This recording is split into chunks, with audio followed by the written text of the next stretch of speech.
The border crisis was front of mind for governors across the country. And joining me now is Colorado Governor Polis. It's wonderful to have you. Last week, you were in Washington, D.C. All the governors were gathered there, talking amongst each other, but also talking to the administration about what you need. Was there a bipartisan consensus asking the Biden administration to do more on immigration? Well, absolutely. And it starts with, of course, border security. 80,000 fentanyl deaths last year in America. And by the way, most of that crosses at border crossings, trucks and cars. With the technology we have with dogs, we can significantly reduce that. We need Congress to step up and fund that. And of course, the border security as well. We also need to make sure that we process asylum claims quicker. People that are caught up here for a year and a half in paperwork, until they can work and earn a living, frankly, they're a burden. We have to put them up. They become an asset the minute they get that work permission and work card. We need workers in states like Colorado and across the country. We have 2 job openings for every unemployed person right now. Okay, so then what did you hear back from the administration on that? Well, as you know, if it's about border security, the reason that President Trump and President Biden haven't been able to secure the border is it takes Congress to step up and fund it. No president has the power of the purse, the ability to spend money.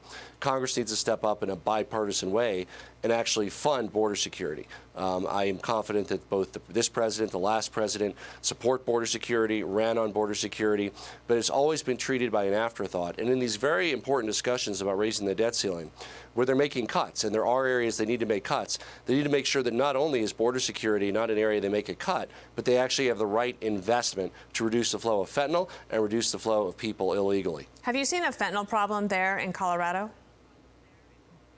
Yeah, sadly, Colorado is no exception to these trends that are occurring nationally. The vast majority enters at checkpoints on our southern border, meaning trucks and cars. It's more controllable if it was through the open. It's an industrial operation, and it's killing people. And we have a multi-pronged approach, including behavioral health, outreach, education, also tougher criminal penalties to go after dealers and people with pill presses. We were one of the first states to add a felony charge for possession of a pill press, which are used to mix fentanyl with other drugs. A lot of people inadvertently consume fentanyl and die. So it's all hands on deck across the country on this war on fentanyl. Let's talk about education for a moment. I went to Denver Public Schools, K through 5th grade, and then we moved out to the suburbs in Parker, Colorado. And I did a story yesterday about Baltimore has terrible math scores for their children there in that city. The Colorado report card's not great either. 4th grade at or above proficient in reading and math is only 38% in 2022, and that's a decrease. And in math, 36%, again, a decrease. That's for the 4th graders. The 8th grades have a similar situation. Are you alarmed, concerned, and do you think that school choice might be something that can help here?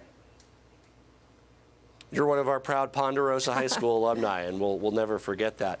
One of the things we're looking at, there's a very simple correlation of time on task and learning, and so we are working on after-school math tutoring. Like the rest of the country, Colorado math scores dropped. We're still above average compared to the rest of the country, but we want to help fund through the state, across the state, charter schools, public schools, every school, after-school math tutoring for kids who need it. Look, there's great examples of choice and innovation in our state, where about 15.5% of our kids go to charter schools. But just like any model, there's good charter schools, there's charter schools that don't perform as well. There's good district-run schools, there's district-run schools that don't perform as well. But the fact that we have these choices empower parents to make the best decision for their child. The other thing you're thinking about doing is you want to possibly eliminate the Colorado state income tax. A quick final word on that.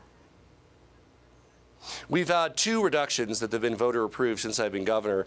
We reduced the income tax from 4.63 to 4.4%, 2 different reductions. We're doing our best to use the surplus funds that we have to try to get the legislature to do another reduction along with other refund mechanisms. I think we shouldn't penalize success. We should incentivize success. And we should find things that are what we call in economics negative externalities, things that we don't like as a society that should have effectively taxes or fees, not something like income, which we want everybody to make income. It's a great thing for everybody. You might have a lot of New Yorkers head into Colorado. I don't know how you feel about that.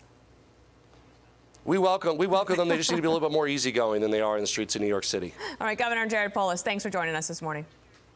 I'm Steve Doocy. I'm Brian Kilmeade. And I'm Ainsley Earhart. And click here to subscribe to the Fox News YouTube page to catch our hottest interviews and most compelling analysis.